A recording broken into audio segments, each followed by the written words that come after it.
Welcome back, everyone. And after lunch break, we're continuing with our session. I'd like to start by introducing our next speaker, Ms. Priya Pal. Priya is a senior management professional with 3 decades of experience in IT services. Over the years, she has led diverse functions both as consultant and at large corporates. Her current role at GAME spans strategy, design, or focus solutions to enable mass entrepreneurship. She has in the past led the business process transformation function at Wipro Technologies with a scope of redesign of automation of 600 plus processes across functions. She is a certified Six Sigma black belt and lean practitioner, PCMMM auditor, and service excellence trainer. Please join me in welcoming Ms. Priya Pal onto stage.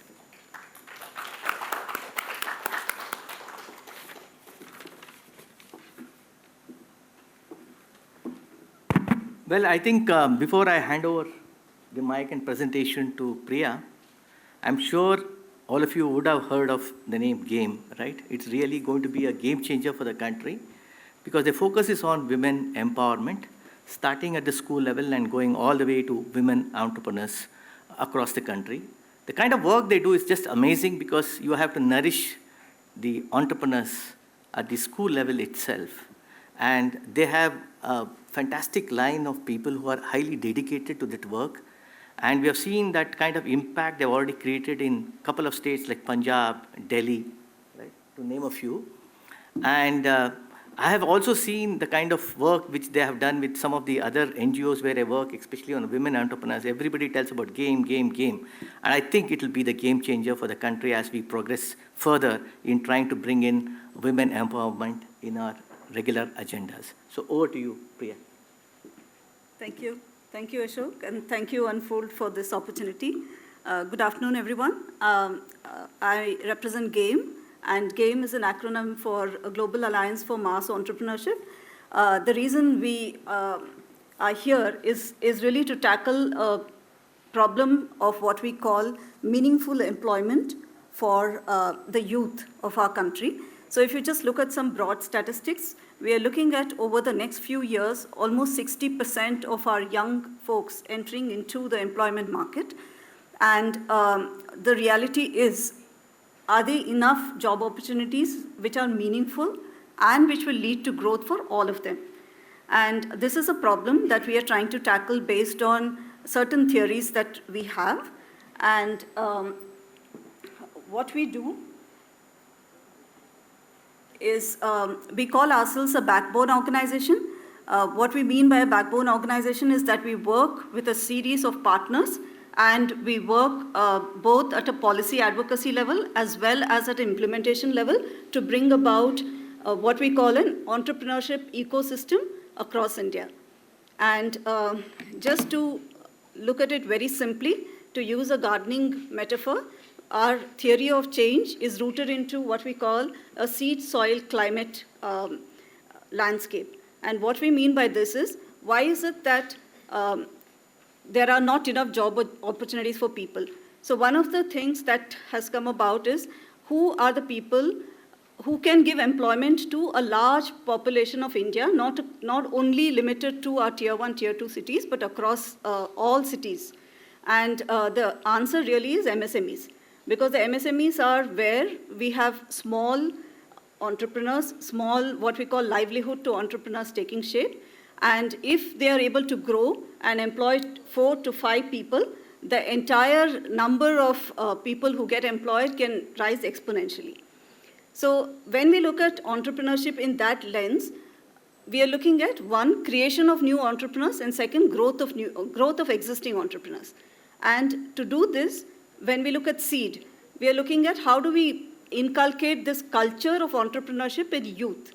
And youth is actually children. So we are working with schools in about 10 states, touching about 4 million children so far, classes from 8 to 12. And we are looking at the skills that they need to become entrepreneurs if they want to going forward. So that's our SEED program, what we call our entrepreneurship mindset curriculum, which is done with our partner called Udyam Learning Foundation. Then we have SOIL, which is how do we help existing entrepreneurs grow. And there we look at all the problems that small entrepreneurs, medium entrepreneurs face, which is access to finance, access to capital, access to market, skilling, etc. And that's the second part of it. And the third is what we call climate, which is, are there government policies and enough advocacy which will ensure that there is a smooth path for anybody who wants to start a business.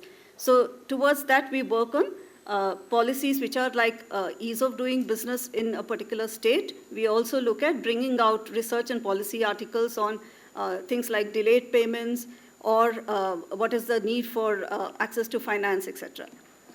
Just to look at numbers. Sorry. Yeah.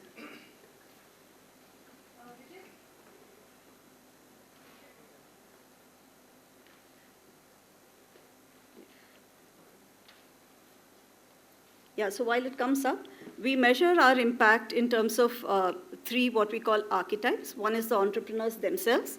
One is what we call the partner ecosystem we work with. And the third is, of course, the ecosystem itself. So when we look at entrepreneurs, we, yeah, no problems.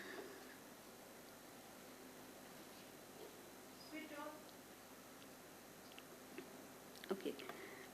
So I touched upon the schools where we are looking at about 4 million children that, who are currently going through the EMC curriculum.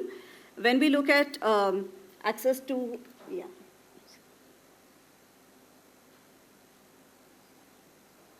Yeah. So when we look at access to finance, just to take a small example, and since Ashok sir had already referred to it, we do work with what we call self-help groups, and we work with women who are wanting to do something individually from a self-help group, and we look at how we can get them finance for that. So far we have touched about 2,500 women and mobilized about 250 million of capital for them. We also work with small NBFCs to look at how we can accelerate access to finance for them if they are serving the MSME sector, and there we have unlocked about 300 million of capital for NBFCs there. And when we look at the larger part of ease of doing business, we have worked extensively with the government of Punjab on how do we look at current policies and rules that are applicable for entrepreneurs there, and how do we look at simplifying and decriminalizing most of it to make it a simpler world for them to come forward. So I'll just stop here if there is...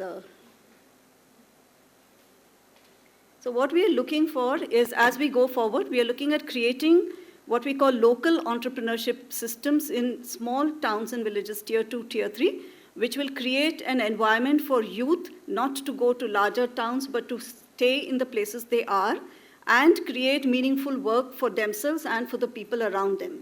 So this is our long-term vision, and we hope that we will be successful, and we would be more than happy to collaborate with anybody who wants to work in this space. Thank you. Thank you. Thank you. And I guess the work they are doing is just amazing, and we require it in India because our labor force participation as far as women is concerned is low, lower than our neighboring countries like Sri Lanka, Nepal, and others. First. And second is, if you want to reach a $7 trillion economy, women empowerment is the only way forward. And I think enough data and is available from McKinsey's and others, where they said that we can get about $770 million to the economy in case we reach gender parity. So to that endeavor, I think, Priya, whatever work you're doing is really a human service to the country. So thank you very much. One sec, Priya.